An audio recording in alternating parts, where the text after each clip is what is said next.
Cześć wszystkim, witam Was bardzo serdecznie w kolejnym odcinku Rozmowy z Podwody, gdzie z Jakubem rozmawiamy na różne tematy związane z imprezami nurkowymi, wydarzeniami nurkowymi, sprzętem nurkowym, no ogólnie o wszystkim, co jest związane z nurkowaniem. Jesteśmy w sumie świeżo po konferencji Baltic Tech 2024, no i dzisiaj sobie porozmawiamy na temat naszych wrażeń, na temat tego eventu. Ja mogę powiedzieć, że mam porównanie do poprzedniego wydarzenia w 2022 roku, kiedy to byłem troszeczkę jako wystawca, teraz jako bardziej uczestnik, reporter, więc mogłem brać udział troszeczkę w już w samym wydarzeniu, nie tylko siedzieć przy stoisku. No ale zacznę od Ciebie, Kuba. Jak Ci się podobało? Wiesz co, tak, generalnie rzecz biorąc bardzo na plus, chyba nawet bardziej niż ta poprzednia edycja, chociaż no, wtedy był taki jakiś głód, bo to było po jakiejś przerwie poważniejszej i tam jakoś człowiek był bardziej taki napalony, więc tam jakoś większe chyba miałem oczekiwania, więc tam jakieś rzeczy mi na poprzedniej edycji bardziej nie grały jakieś, ale to były takie małe szczególiki, a teraz wracam taki, bo naprawdę no jedyne, czego żałuję, to po prostu to, że nie mogłem być po pierwsze w kilku salach naraz, tak, i trochę, że przestrzeliłem, w sensie z moim wyborem tych prelekcji, na które wybrałem pójść, no to po prostu nie słyszałem, że w tym czasie były ciekawsze prelekcje, co jest też takim problemem, wiesz, widzisz tytuł, widzisz prelegenta, wydaje ci się, że no to będzie super, idziesz, okazuje się, że a tam obok w sali słyszysz, że jest super, dowiadujesz się potem od kolegi, który był na tym i że było po prostu fantastycznie i tak jesteś. Nie? No to powiem Ci, że ja mam podobnie właśnie z tego typu konferencjami, na których występuje tak zwany multitrack, czyli mamy kilka ścieżek jednocześnie i ja tego, powiem szczerze, bardzo, bardzo nie lubię. Ale widzisz, bo pamiętam, że ty narzekałeś, że to się rozjeżdża. Tu dobrze panowali nad reżimem. Nie było takich przygód, że tam się bardzo im rozjeżdżał ten harmonogram. Trzymali się ram czasowych i to było w porządku. No a wybrali taką formę już dawno temu i co im się pewnie sprawdza. No i wiesz, i jadą, bo po prostu wiesz, no, pojedynczym osobom może się to nie podobać, ale generalnie większość ludzi jest zachwycona, bo po prostu każdy ma taki, wiesz, nie każdy chce iść na medyczny, a będzie chciał posłuchać o wrakach czy o jaskiniach, to pójdzie na to, nie? Więc zawsze jest wybór tematów. No ja na przykład jestem uparty na wraki, ale tym razem się złamałem i poszedłem na medyczne rzeczy, które mnie w ogóle zwykle nie interesują, o czym chyba mówiłem na naszym tym materiale przed, bo po prostu dowiedziałem się, że to są po prostu świetni prelegenci, którzy świetnie prowadzą, pomimo że tematy dla mnie trochę mniej ciekawe, no były po prostu fantastycznie poprowadzone, tak? Dlatego uważam, że no, dobrze trafiłem na przykład. A propos świetnie poprowadzonych prelekcji, to po raz pierwszy mi udało się wysłuchać profesora Kota. No w sumie to była prezentacja taka otwierająca całą imprezę. No i ja jestem bardzo zadowolony po tym wystąpieniu. No i właśnie. A ja trudny temat podany w sposób żartobliwy. To naprawdę wchodzi, to mi się mega spodobało. Więcej Kota na następnym Baltic Techu. No i jego było, bo ja właśnie, wiesz, ja zdążyłem tylko na końcówkę tego otwierającego wykładu Kota i już widziałem, że no, na niego trzeba po prostu chodzić, więc poszedłem na jego taki danowski wykład odnośnie tam czynników ryzyka w nurkowaniu rekreacyjnym. No i właśnie się nie zawiodłem, tak? Właśnie, wiesz, stwierdziłem, dobra, zostawiam już te wraki w spokoju, które są moim ulubionym tematem, nie? I pójdę koniecznie, bo wiem, że to będzie na pewno dobrze. No bo ja na przykład właśnie, wiesz, no na przykład się bardzo, może nie bardzo rozczarowałem, ale no tak czułem, że temat został niedociągnięty, nie podany w sposób dość atrakcyjny. Na temat wraków, to było na temat tego całego szlaku, jak kładli Nord Stream, tak? I jakie tam odkryli wraki. No piękne, ale no po prostu sposób jak gdyby poprowadzenia tego wykładu i jak gdyby cała formuła po prostu no, nie zagrała i to takie wyszło takie zmęczony wyszedłem z tego po prostu, z tej prelekcji, nie? Jasne.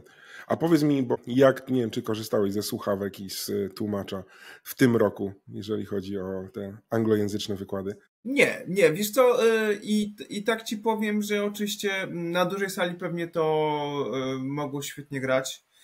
Miałem okazję być na obu małych salach i w jednej było to fajnie rozwiązane, czyli że zawsze ten tłumacz siedział sobie gdzieś z tyłu i gromadził wokół siebie grupkę tych ludzi, którzy nie gadają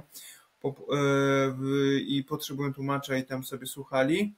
ale w jednej sali niestety był tak zwane przerywane to symultaniczne tłumaczenie, czyli że lektor coś tam, prezenter coś kawałek mówił i potem pan tłumacz próbował ten sens przekazać. Niestety ewidentnie mu nie szło, czyli tłumaczył jakieś 50% w porywach 50% tego, co powiedział prelegent, tak? Gubił sens, tracił wątki czasami a poza tym też to traciło energię jak gdyby tej prezentacji, więc to po prostu moim zdaniem nie działało ani trochę i było trochę irytujące, zwłaszcza, że widać było, że tam naprawdę przyjeżdżają ludzie, którzy raczej chyba kumają angielski i wiesz, było tak, że ten biedny młody chłopak, bo to oczywiście było robione wolontariatem te tłumaczenia, i ten biedny chłopak po prostu nie wyrabiał i wręcz sali dopowiadali mu, że tak powiem, to, czego nie zrozumiał, inaczej przetłumaczył albo czegoś nie dopowiedział, tak? Więc tam może parę osób nie kumało i może z tego coś skorzystało, ale generalnie widać, że większość sali tego nie potrzebowała, więc albo ja bym szedł w stronę tego, że facet siedzi gdzieś tam z boku, tłumaczy 3 osobom, które rzeczywiście totalnie nie robią w języku, albo po prostu dać sobie spokój z tym i już, no i tyle. Tak samo z tymi zapowiedziami. Ja znowu wrócę do tego tematu, że mi tam zapowiedzi są w ogóle niepotrzebne. Jest po pierwsze wywieszka przed salą, jaki jest wykład, o jakim temacie i jest podany prelegent, więc zawsze sobie w sieci można sprawdzić, jak ktoś nie wie, kto to jest. Na szczęście to było bardzo krótkie były te wstawki początkowe, ale według mnie dalej niepotrzebna strata czasu. Wszyscy, co chcieli, to sobie sprawdzili, z kim mają do czynienia i na co idą, nie? Z tym tłumaczeniem to wydaje mi się, że faktycznie tak może być, że angielski to my raczej znamy i posługujemy się nim nawet w środowisku nurkowym, natomiast dla tych zagranicznych tłumaczenie z trudnego języka, jakim jest polski, na angielski to w tą stronę jak najbardziej. Nie? A propos właśnie, ty już się na to nie zapaść, a ostatni wykład Jacka Kota, Jacek zaczął od tego, doktor Jacek Kotek, zaczął od tego... Profesor? Profesor, tak, wiesz, on postara się, bo dostał już informację zwrotną od tłumaczy, żeby mówił trochę wolniej, postara się mówić wolniej, ale maksymalnie wytrzyma przez 3 minuty. Oczywiście też tego nie wytrzymał, zaraz wszedł w swoje tempo i podejrzewam, że tam tłumacz miał ciężką robotę, naprawdę ciężką robotę, żeby nadążyć i tym dość specjalistycznym językiem, on tam naprawdę starał się mówić językiem takim, żeby to wszystko było jasne dla kogoś nieobytego, ale myślę, że tłumacz tam naprawdę był rozgrzany do czerwoności po prostu. No. To, co mi się jeszcze spodobało, to aplikacja konferencyjna i możliwość zadawania pytań. To jest coś, co na wielu konferencjach z mojej branży, tak powiem IT czy tam marketingu widzuję. Nie ma tego, wiesz, biegania z tymi mikrofonami, ktoś tam przyciąga pytanie, tylko pytanie wpada do apki, ktoś je odczytuje, konkretnie jest moderacja i to moim zdaniem bardzo świetnie zagrało. Tak, to wiesz co, tam nawet był jakiś moment na sali głównej, nie na kocie, na wcześniejszym chyba. To na moment przestało działać, więc na chwilę zmuszeni byli wrócić do tej formuły, wiesz, biegania po sali, no i że wiadomo, no po prostu to z tej aplikacji to świetnie grało, wiesz, ktoś od razu mógł to pytanie, wiesz, zadać i poczekać na odpowiedź, więc w głowie nie zgubił myśli i wiesz, no, a kto nie zdążył, bo tam wiadomo, czasami tych pytań było naprawdę dużo, no to bardzo często i tak mógł dorwać tego prelegenta spokojnie na korytarzu, zadać mu to pytanie. Ci prelegenci nigdzie się nie chowali, nie gwiazdorzyli. Widać było, że można było podejść, zresztą ja z tego też skorzystałem parę razy, że to jest fajna ta strona tej konferencji, że to jest nasze środowisko. I to nie są tacy ludzie, że wiesz, podejdziesz, a on ci powie, o, ja nie mam czasu dla pana, kim pan dla mnie jest, nie, takie trochę, nie wiem. Albo zapraszam na kurs, to odpowiem. Tak, dokładnie, nie? Tylko było taki, wiesz, no, bardzo chętnie pogadać, wiesz, ja nawet miałem chwilę możliwość pogadania z tymi ludźmi, którzy budują, wymyślają to całe morskie muzeum podwodne, skansen na naszej zatoce, tak? Z młodymi tymi profesorami, tak, czy doktorami. I oni nie są tak ze środowiska, ale też bardzo chętnie, wiesz, jak i złapałem jednego za rękaw, żeby pogadać, no to nie było problemu, tak? A propos takiego łapania za rękaw, to co mi się znowuż najbardziej podoba, to raczej ta integracja w środowisku. Mnie bardzo jara, że pojawiają się ludzie z wojska, ze służb, przyjeżdżają ze swoimi tymi, wiesz, zabawkami, robotami, minami, jakimiś rzeczami do wysadzania min i tak dalej, sonarami i można się tym pobawić na żywo tak naprawdę. Ty się bawiłeś, co? Tak, to nie jest coś, co można sobie, wiesz, tak pójdę sobie w sklepie, kupię sobie robota za tam, nie wiem, 2 miliony, który coś robi, a tutaj proszę, masz konsolę, pobaw się, nie? No właśnie, ty się pobawiłeś, ja się nie pobawiłem. Też właśnie przez to widzisz, no to też problem tego klęski urodzaju. Mimo, że to 2 dni, ale naprawdę ciężko było wszystko tak naprawdę tak wchłonąć, nie? Ja też w ogóle nie zainteresowałem się i nie poszedłem na te jakieś, widziałem przebitki chyba u Michała Bazały na temat tego wyjścia w sobotę do tego instytutu całego, gdzie tam jakieś było w ogóle, wiesz, sterowanie ROV, jakieś takie historie, no to wyglądało to fajnie, no aż trochę żałuję, że na to się nie załapałem, ale w tym czasie też coś ciekawego się działo w głównym budynku, nie? Przez to, że bardzo się skupiłem na wykładach, na przykład bardzo mało jestem w stanie opowiedzieć o tym, co się działo na stoiskach, nie miałem czasu dobrze pogadać z wystawcami na przykład. Czy ja ci mogę powiedzieć, co się działo? No i właśnie, no to opowiedz trochę o tym, o tej części. Działo się tak, że było dużo ludzi i trzeba było dosłownie czasem stać w kolejce, żeby z kimś pogadać, bo no, było ogromne zainteresowanie, ale plusem było to, że ta konferencja, nie wiem, pamiętasz, 2 lata temu ona się kończyła i trzeba było się przenieść w inne miejsce na imprezę integracyjną. Tutaj konferencja płynnie przeszła w imprezę integracyjną, jak część osób poszła już do namiotu integrować się przy pomocy alkoholu, to można było na stoiskach dalej z tymi ludźmi postać i pogadać już tak w mniejszym, że tak powiem, gronie. Tak, na luzie, dokładnie tak. No właśnie, ale jakbyś tak powiedział, co ci tam, wiesz, rzuciło się w oczy, czy co zauważyłeś, że naprawdę, nie wiem, było takim jakimś dużym plusem tego, co pokazywano w ramach wystawców tak naprawdę. No to wojsko, sprzęt wojskowy dla mnie, tak? To dla mnie... Zabawki dla dużych chłopców. Zabawki dla dużych, no bo wiesz, tak naprawdę ten cały sprzęt nurkowy, to na innych imprezach się go widzi, na demo daysach, czy otwierając jakieś centrum nurkowe, czy sklep nurkowy, a sprzętu wojskowego, no to ja nie widuję na co dzień, bym powiedział. Tak więc on dla mnie zrobił największe wrażenie, zwłaszcza, że można było się, mówię, pobawić robotem jeżdżącym do tego stopnia, że wyczerpaliśmy mu baterię nawet, tak? Tak, dokładnie tak. No ale właśnie tak, Marcin Bramson sporo sprzętu przywiózł, fajne właśnie skutery Seacrafta, z tym taką tą łodzią taką, wiesz, dla tych służb specjalnych. Wojskowy chyba bardziej sprzęt, bo to dokładnie tak. Nawet jeżeli mogą to kupić, to raczej nie każdego na to stać. Ale widzisz, znowu sprzęt wojskowy, tak? No bo wiesz, tam latarki, maski, suche skafandry, ocieplacze, cały ten sprzęt, no to wszystko, że tak powiem, masz na wyciągnięcie ręki, tak? Chcesz to oglądać, ale tego sprzętu wojskowego specjalistycznego raczej nie masz, nie?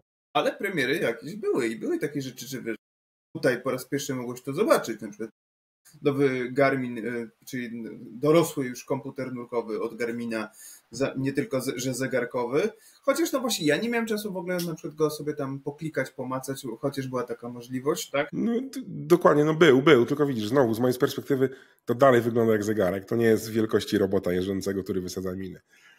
Ja wiem, no ale tam wiesz, i Santi miało premierę skafandra. Awatara nowego. Ten nowy ocieplacz był pokazany, tak? Więc jakieś tam rzeczy nowe się pojawiały, co jest fajne, że właśnie, wiesz, takie wydarzenia temu służą. No i właśnie Baltic Tech trochę zastępuje to, co powiedziałeś, że wiesz, no, że niby takie rzeczy się powinny odbywać w innych miejscach, no ale po prostu nie ma za bardzo takich imprez typu Expo, rzeczywiście taki z prawdziwego zdarzenia. To się niestety wyczerpało. Nasze środowisko nurkowe, ci sprzedający ten sprzęt, sprowadzający go czy produkujący, nie bardzo mają ochotę bywać na takich imprezach ogólnotematycznych, tak? A nie bardzo nam ostatnio wychodzi zrobienie takiej imprezy bardzo skierowanej tylko i wyłącznie dla naszej branży, tak? Więc no, Baltic Tech wypełnia tą próżnię pomimo ograniczonej przestrzeni, tak?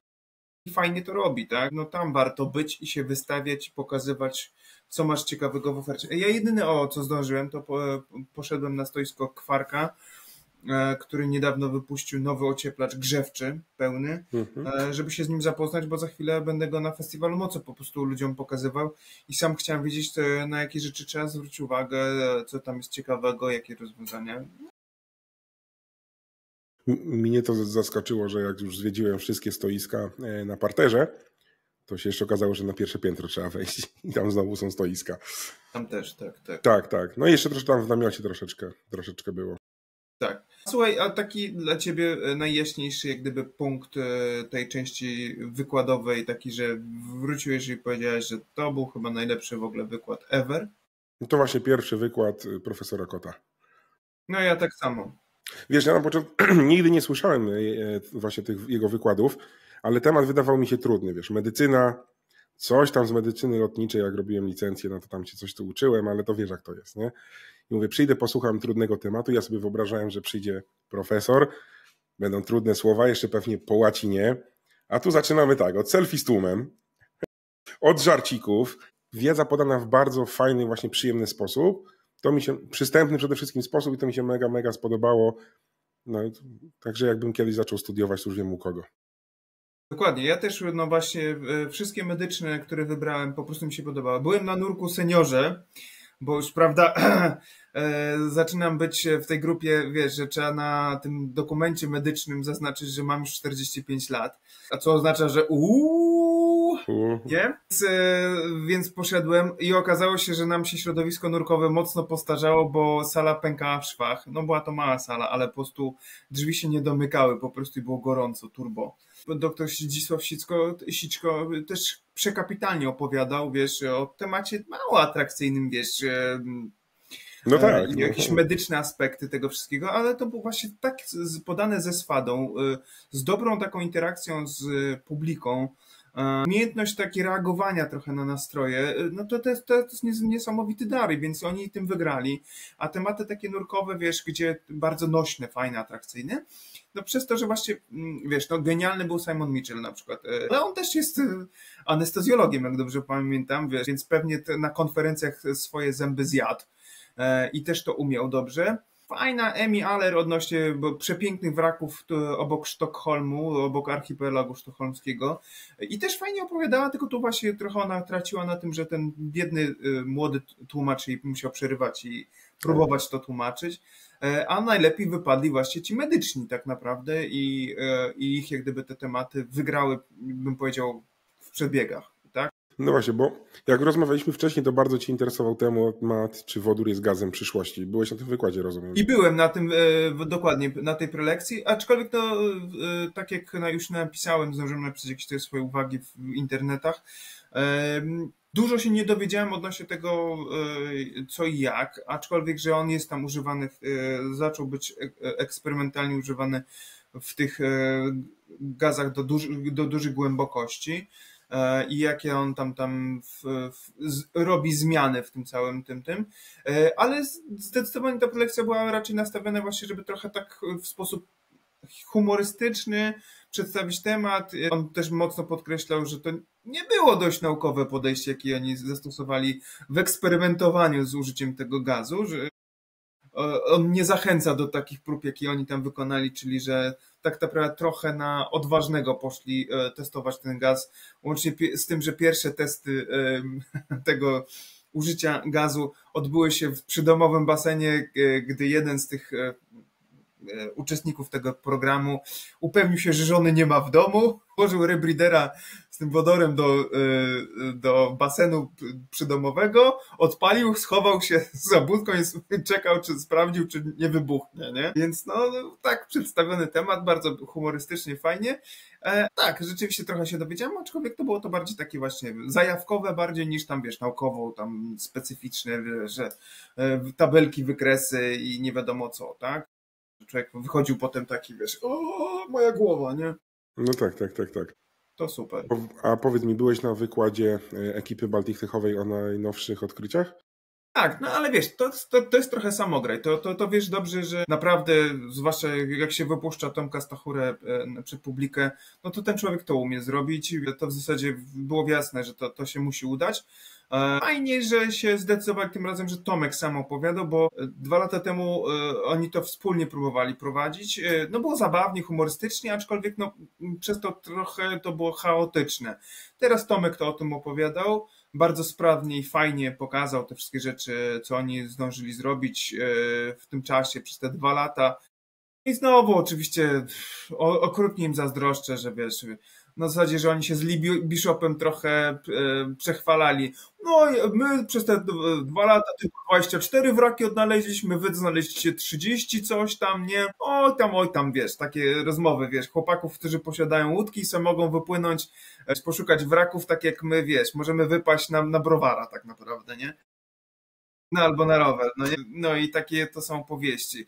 No człowieka tam strzela, ja jestem strasznym, ja mogę powiedzieć, że jestem wrakoholikiem po prostu, wiesz, mnie to w ogóle dygot łapał, jak to słuchałem. I te zdjęcie jeszcze pokazywał, gdzie oni tam nie nurkowali. No fajnie, że wspomniał o tym, że coś tam bardzo mało, ale jednak temat orła jest ciągnięty i będzie tam jakoś ciągnięty, aczkolwiek z tego, tego nie powiedział tym razem, chociaż to z wcześniejszych wiadomości pamiętam, że mówił, że jak na razie nie planuje żadnej wyprawy, dopóki nie będą mieli jakichś konkretnych nowych pomysłów, czy jakichś tam nowych informacji, które mogą ich naprowadzić, gdzie w ogóle popłynąć i szukać, tak? No tak, bo w ciemno to też ciężko, nie? No, więc ten temat jakoś tam jest trochę przywieszony, tak, odłożony na haczyk, ale no inne rzeczy tam, o tym wraku z szampanem sporo było powiedzianych, fajnych rzeczy. No to taka dosyć głośna medialna, taki głośny medialny wrak nawet, wiesz, w telewizji. No tak, on właśnie o tym opowiedział, nie? że w sumie, wiesz, nie spodziewał się, że nagle to, akurat to był jakiś taki sezon trochę ogórkowy, więc nagle, wiesz, telefony się rozdzwoniły, maile mu zapchały skrzynkę, tak? No słuchaj, no znaleziono alkohol pod wodą, no. Bo wszystkie media się tym zainteresowały, wiesz, udało mi się skontaktować z oboma producentami, bo tam znaleziono butelki z wodą, tak? I butelki z szampanem, nie? I obie firmy funkcjonują do dzisiaj i obie chętnie, wiesz, nawiązały kontakt, były zainteresowane i tam są gotowe sfinansować chyba też wydobycie tych niektórych butelek. Chociaż on o tym nie wspomniał, a wydaje mi się, że już poszła w sieć wiadomość, że niestety jacyś goście już namierzyli ten wrak i niestety go trochę już splądrowali. Wydaje mi się, że taka była wiadomość. Ale tutaj na Baltic tego nie mówił. Jestem ciekaw, jaki jest stan tej rzeczy. Jeszcze tak wracając do tego pytania, która rzecz najbardziej mi tak w sumie zapadła w pamięć i najbardziej mi się podobała. Powiem Ci tak, rozdanie nagród i podsumowanie całego plebiscytu, końcóweczka pierwszego dnia. No, pierwszego dnia. Tak, moim zdaniem właśnie Tomek, Krzysiu i Łukasz Piórewicz, oni mogliby stand-up wprowadzić, a nie jakąś ekipę Baltic Techową. No rozdanie nagród dla mnie było bardzo śmieszne, dużo ludzi się śmiało. Biednego Lee Bishopa wciągnęli w to, żeby próbował czytać polskie nazwiska. Tak, ale no, mi się mega podobało. Ja powiem Ci, że śmiałem się na tym rozdaniu nagród. W ogóle gratuluję za nagrodę, za dyplomik, jaki otrzymałeś, za przecież Divers Nighty, tak? I pozwolę sobie też trochę, tam było też jeszcze, byliśmy nominowani z imprezą Deep Spot Expo z Kuba Gear Test, więc to było bardzo przyjemne. Fajnie by było, gdyby było to trochę rozwijane, ta formuła takich, wiesz, plebiscytów, bo to też potrzebne jest, żeby to trochę promować środowisko, promować fajne rzeczy, które się w nim nie dzieją, żeby ludzie też gdyby zauważyli, a Baltic to jest świetnym miejscem do takiego pokazywania, co się dzieje w tym środowisku ciekawego, co warto ludziom pokazywać. Patrzcie, tam jest coś ciekawego. Tak? Więc no, to mi się bardzo podobało, bardzo się cieszę, że też udało mi się tam coś jak gdyby właśnie zaistnieć z tym Divers Nightem, chociaż ja też to czuję, że no to nie jest tylko i wyłącznie moja impreza, to nie ja to wymyśliłem, tylko ja coś zrobiłem w Deep Spocie, tak? Byli też inni Divers Nighta i w ogóle też jest to impreza nie tylko w Polsce, ale i za granicą, więc trochę to tak czuję, że to w imieniu wszystkich tak naprawdę organizatorów Divers Night na całym świecie odbieram taką, ale no zawsze to super fajna rzecz, nie? No u Ciebie chyba najwięcej osób było, tak? W Polsce tak, 3. miejsce na świecie, ex aequo z niemieckim klubem, więc no tak. 3. miejsce na świecie to całkiem wysoko. Ambicje są, żeby za rok zrobić jeszcze więcej, ale nie wiem, czy my się do tej południowej Afryki w ogóle zbliżymy. 54 osoby w Deep Spocie naraz, to może być wyzwanie. Czas na drugi Deep Spot. Albo poszerzenie tego, nie? Pamiętasz, przynajmniej pogłębić Deep Spot. Tak, właśnie z ekipą chłopaków ze Świnoujścia rozmawialiśmy. Tak, żeby minerzy pogłębili o 20 metrów Deep Spot jedną bombką. Żeby Dubaj zdystansować znowu, nie? Dokładnie tak. No właśnie, to jest klimat właśnie Baltic Techu. Ludzie, których spotykasz, mili, fajni, sympatyczni, fajnie, można pogadać, pożartować.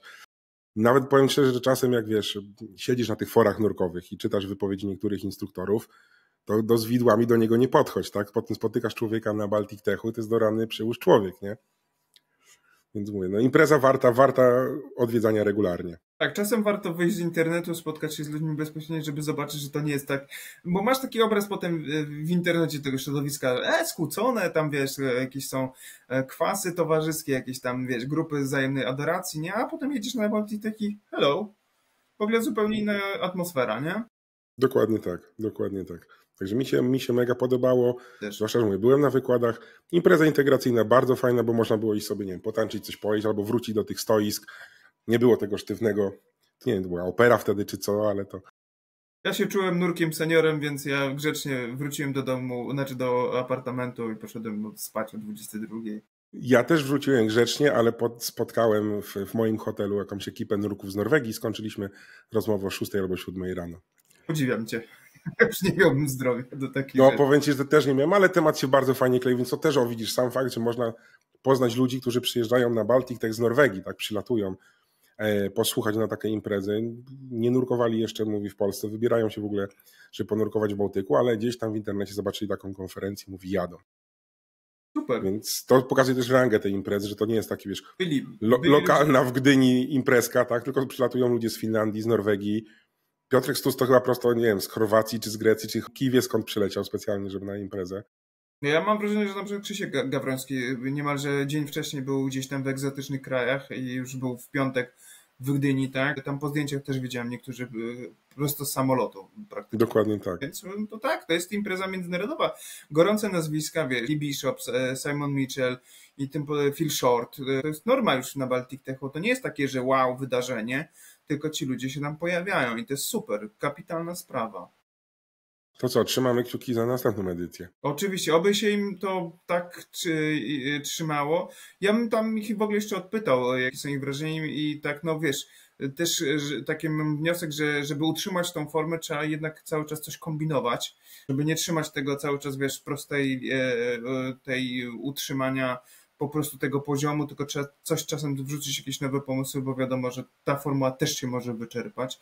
Trochę eksperymentują, ale niech mają jeszcze energię, niech mają siły i niech to robią, bo to robią genialnie. Dokładnie tak. No i to co, do zobaczenia na następnym Baltic Techu w takim razie. Koniecznie. Dzięki. No, dzięki, hej, hej. Na razie.